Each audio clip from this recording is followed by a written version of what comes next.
Não, filho, bota isso não, que ela não pode tomar isso não. Não sei. Daí isso aqui é pra Lara. É pra Lara, Marcela. Vou botar na geladeira. Sorria pra câmera. Você é Lara? Você não é Lara, filha. Você é Marcelo. O nome é Marcelo.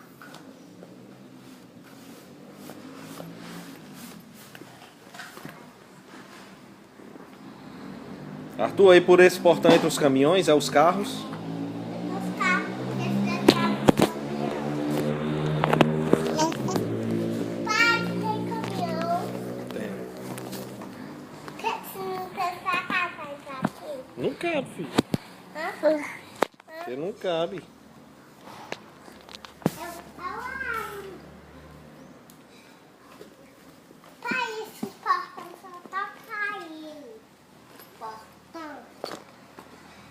Vou ver.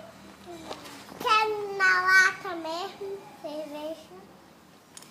Quer que eu bote? Quer que eu bote você? Cervejinha, tá?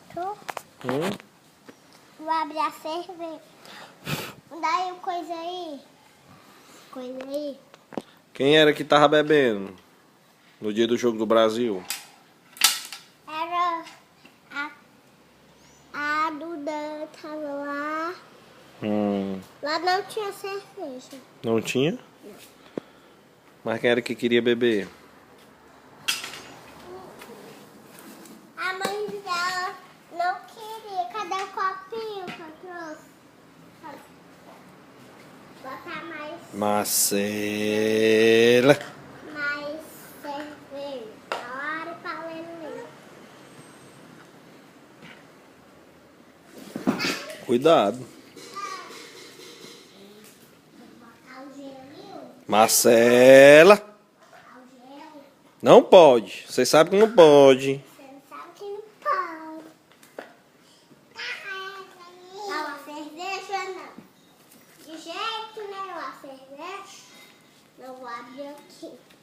Cerveja.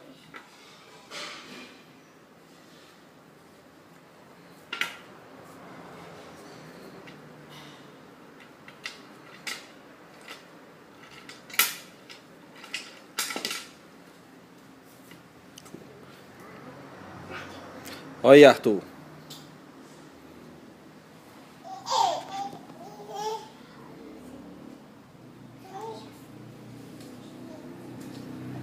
Vem pra cá, Marcela, vem.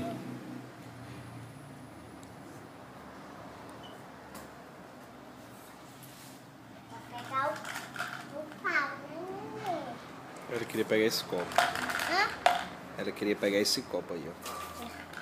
Cerveja não. Cerveja é pra...